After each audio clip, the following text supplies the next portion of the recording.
rekan-rekan dan sobat dari Maxima Impact Indonesia. Nah, ini first time untuk podcast dari Maxima. Hari ini saya kedatangan seorang rekan yang luar biasa. Beliau seorang leader juga. Dan hari ini rekan-rekan dari perusahaan ataupun rekan-rekan dari pribadi yang hari ini bersama-sama dan sudah mengikuti banyak sekali aktivitas dari Maxima Impact Indonesia.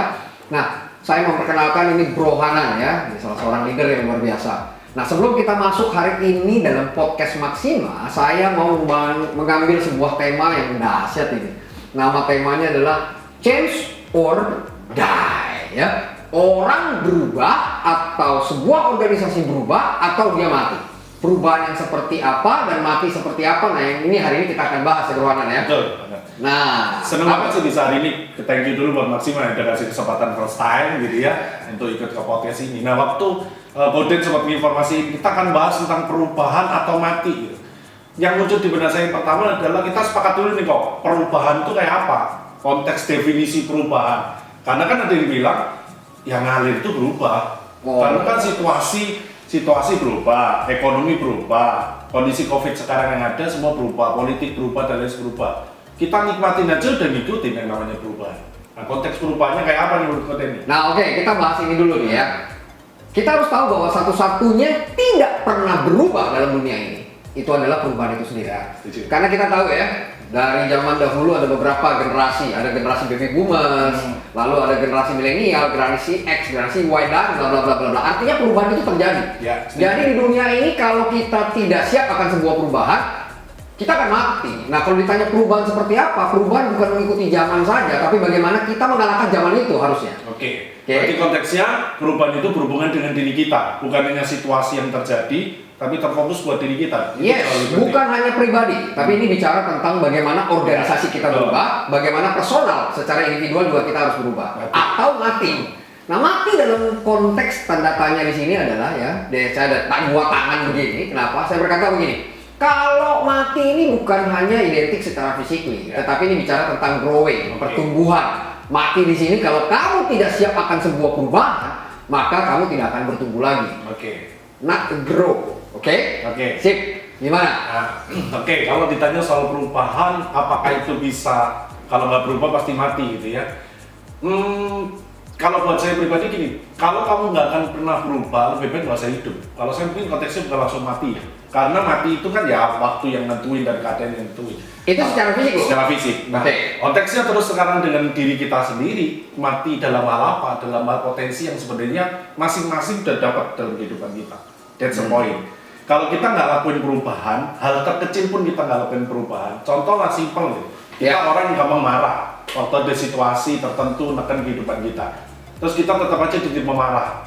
Ya, at the end yang terjadi adalah potensi yang Tuhan kasih, apa yang sebenarnya ada dalam diri kita untuk kita bisa jadi buat berkat buat orang nggak akan lihat lah, percuma. Orang kena masalah dikit aja udah pada marah-marah. Terus perubahan yang kayak apa yang mau dilihat?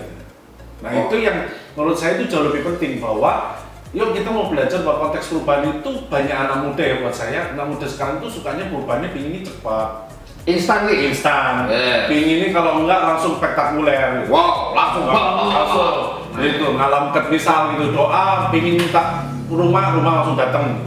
Seakan-akan kayak nggak ada apa ya, kayak nggak ada proses yang harus dilalui. Wah, ini saya suka gini ya. Bicara tentang perubahan sebenarnya itu adalah sebuah proses. Yes. Ya. Proses tidak akan pernah mengkhianati hasil. Betul, setuju. Untuk mendapatkan hasil yang baik kita harus siap berkorban. Artinya ada pengorbanan yang kita lakukan. Setuju ya? Setuju. Jadi berkorban itu untuk sebuah perubahan. Nah, kalau enggak mati.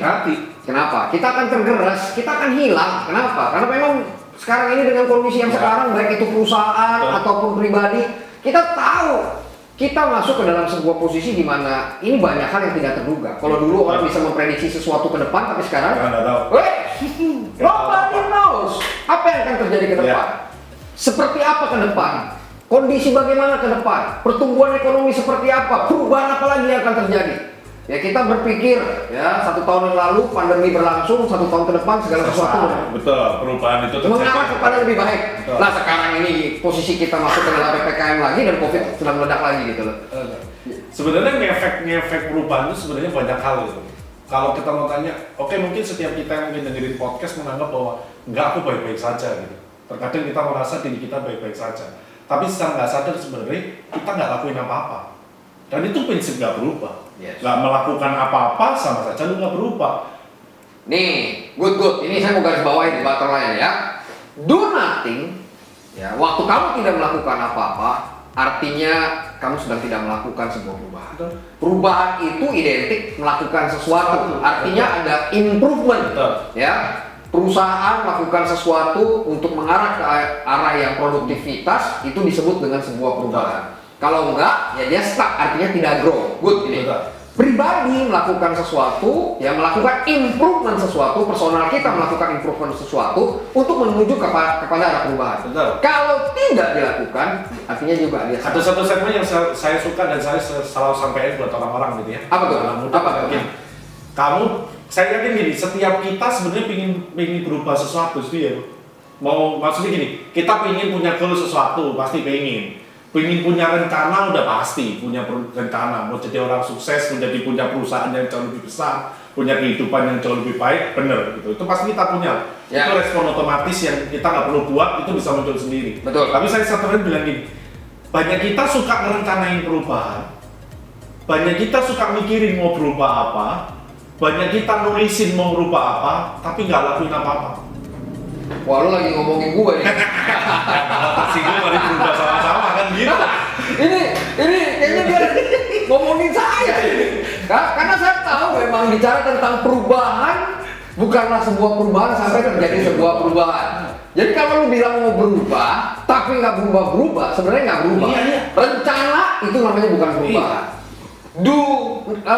List banyak, Anda menulis banyak list, namanya juga bukan perubahan. Perubahan itu adalah pada waktu kita melakukan langkah perubahan. Nulis mau perubahan banyak apapun, punya rencana apapun, tapi nggak lakuin apa-apa. Ini self talk namanya. Ini self talk, ngomong sama diri sendiri dan self reminder buat saya secara pribadi. Ya, perubahan bukanlah perubahan sampai terjadi itu sebuah perubahan. Good.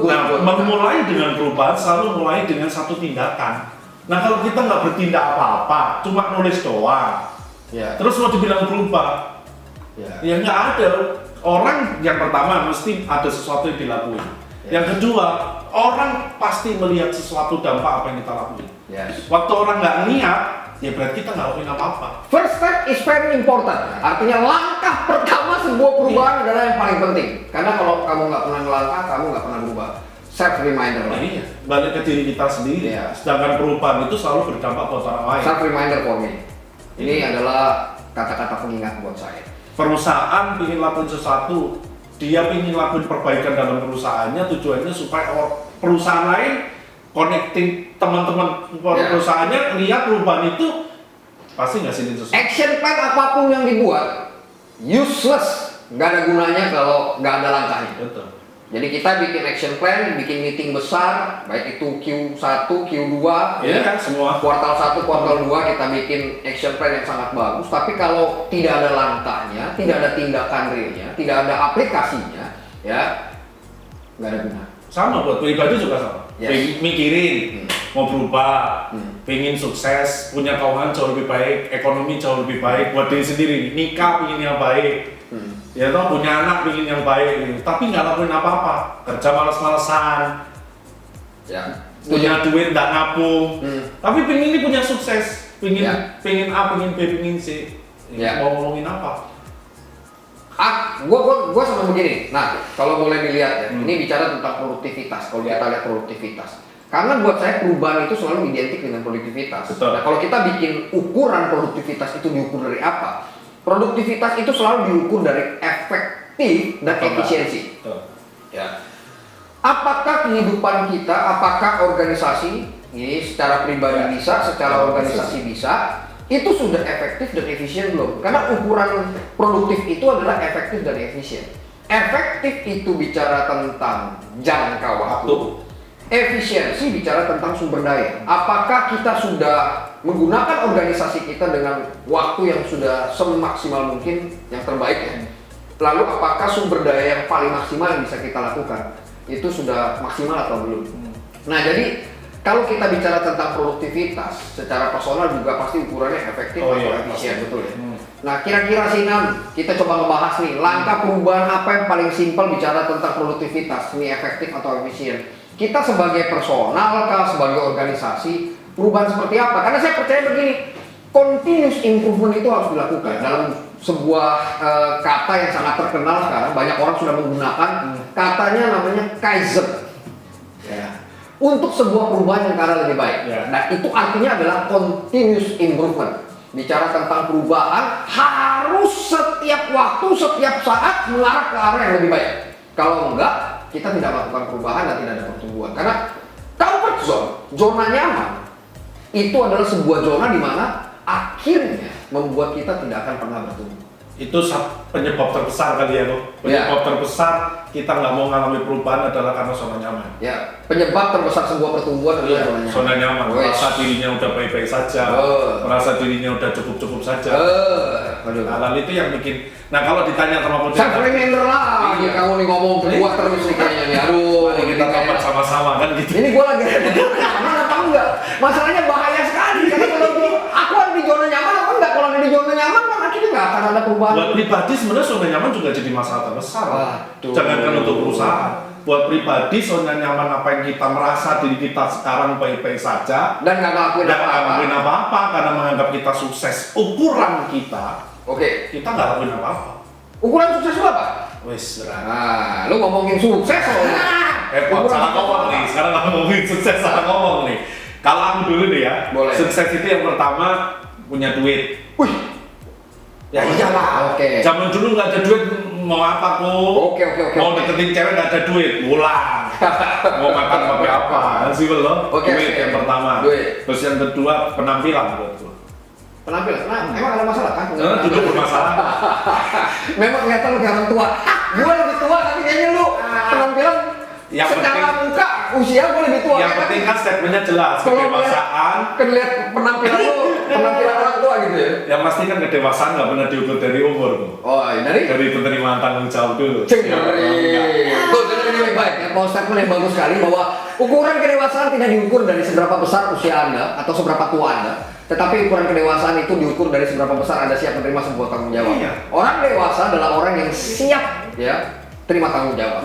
Buat aku sukses tuh kalau dulu tuh aku bangun suksesan tuh selalu dilihat dari luar. Kan dua hal tadi. Di luar tuh kan urusannya duit, penampilan. Jadi itu sangat berpengaruh. Jadi waktu aku melihat bahwa orang lain menilai uangku banyak, mobilnya apa, rumahnya di mana, gitu, penampilannya seperti apa, branded atau nggak yang dipakai, buat aku itu ukuran sukses. Perubahan itu nyata buat hidup gua.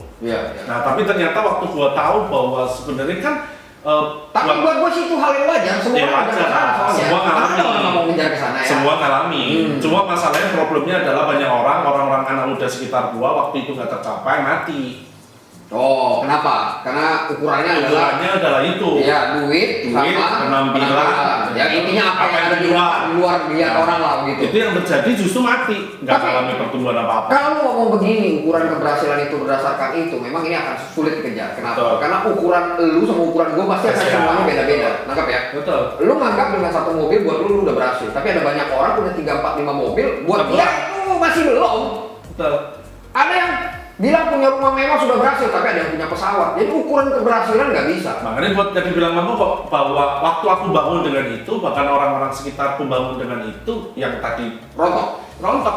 Nggak ngalami pertumbuhan apa-apa. Kan kita sepakat di sini kan bicara tentang nggak ngalami pertumbuhan apa-apa, nggak ngalami do something apa-apa. Baik. Nah, yang terjadi waktu aku bangun dengan hal itu dan orang-orang sekitarku bangun dengan hal itu mati. Pertumbuhannya nggak ngalamin apa-apa, stagnan dengan dirinya karena dia hanya mengejar apa yang dunia bilang, mengejar apa yang standar dia mau. Padahal kalau kita mau gali lebih dalam lagi, kalau buat aku yang sekarang, ukuran sukses apa? Waktu aku tahu buat apa Tuhan buat aku itu. Ini dalam ini kalau udah ngomongin Tuhan ini dia ya. Jadi sebenarnya orang dikatakan berhasil itu sebenarnya tahu kalau apa yang menjadi panggilan Tuhan. Apa yang Tuhan kasih buat hidup gua? Tujuan apa? Karena buat gua begitu juga sebenarnya dengan perusahaan sih. Sebenarnya kalau kita ngomongin company ya. Gimana? Jadi perusahaan itu growing ya, bertumbuh makin besar. Salah satunya adalah pasti untuk kesejahteraan karyawannya. Selain kita take it profit ya, untuk nantinya bisa membayar semua salary dari karyawan. Tapi satu hal yang biasanya setiap company itu punya goal setting yang luar biasa. Kenapa? Dia mau jadi blessing buat orang-orang yang ada di sekitar. Hampir seluruh company yang kami layani itu waktu dia berhasil growing bukan hanya untuk diri dia sendiri. Jadi bukan hanya untuk kepentingan perusahaannya, tapi bagaimana mereka mau for others, buat jadi orang, buat jadi orang. Berarti note lu gini loh, apakah berarti perusahaan seharusnya ini bicara tentang harusnya perusahaan itu dianggap growing, perusahaan itu dianggap luar biasa, berarti seharusnya adalah perusahaan itu jadi berkat buat orang. Yes, bisa dikatakan begitu. Not only kita bukan bicara hanya untuk kepentingan company internal saja, tapi bagaimana company itu bisa betul-betul keluar dan jadi blessing, yaitu memberkati banyak orang, ya, membuat orang-orang yang ada di sekitarnya merasakan. Memang jadi satu mereka di perusahaan itu iya, kan? Iya. Karena gue temuin nih kok bisa jawab, karena ada beberapa perusahaan gue temuin terfokusnya adalah mengembangkan perusahaannya. Oh iya, nggak salah. Itu gimana caranya kalau dengan yang gue sampaikan? Saya suka dengan kalimat Jack Welch bilang begini, sebelum saya menjadi seorang pemimpin, sukses adalah tentang keberhasilan diri saya. Ini Jack Welch yang ngomong. Setelah saya menjadi seorang pemimpin, sukses adalah bagaimana membuat orang lain berhasil.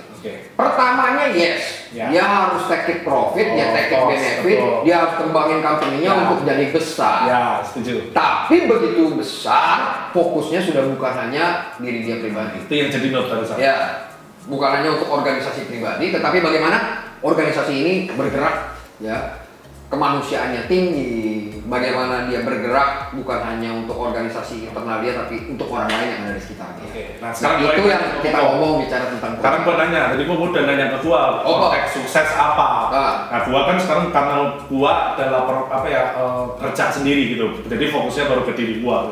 Gitu. Jangan gua kan sekarang udah dunianya kerjaan, bisnis apa semua. Nah, pertanyaan gini, ukuran suksesnya apa kalau ukurannya Koko? Nah, kalau lu ngomongin soal sukses keberhasilan ukuran gua, sebenarnya susah memang kalau mau diukur dengan menggunakan yang tadi gue bilang, harta, penampilan dan nggak ada, useless semua, karena itu semua akan hilang.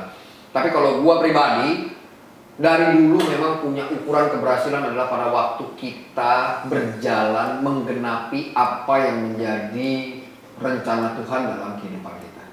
Jadi waktu lu tahu tentang apa yang lu lakukan ini, kita sedang connect dengan Tuhan. Karena saya percaya begini, setiap manusia pasti fokusnya tetap sama Tuhan. Ujungnya ke sana. Nah, waktu kita berjalan connect dengan sana, itu sebenarnya kita sedang menuju ke kesuksesan kita. Walaupun prosesnya akan terus berjalan sampai kapan? Sampai kita meninggal dunia. Betul. Karena nggak akan pernah selesai. Selesainya kapan? Waktu kita pulang. Betul. Ya, gitu. Jadi intinya kalau nggak mau berubah, lebih baik mati sekarang ya, tuh. Daripada nungguin sekian lama mati.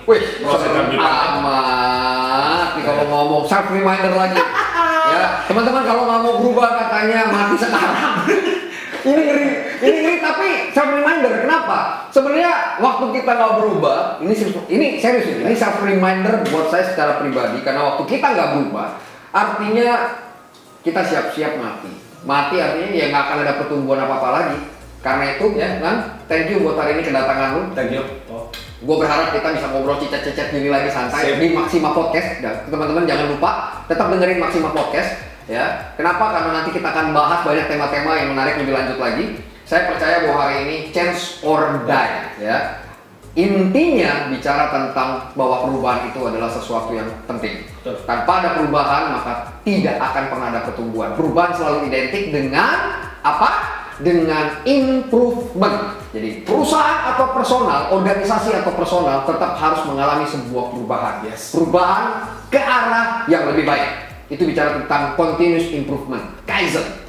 Karena itu saya berharap dengan podcast ini bisa menjadi sesuatu yang nantinya masukan buat rekan-rekan semua, buat Sobat Maxima dan juga semua rekan-rekan yang sudah pernah join dengan Maxima Impact Indonesia. Oke, thank you bro. See you later. Sampai jumpa di lain kesempatan. Dan sampai jumpa lagi dengan Maxima Podcast. Ya, thank you. Bye.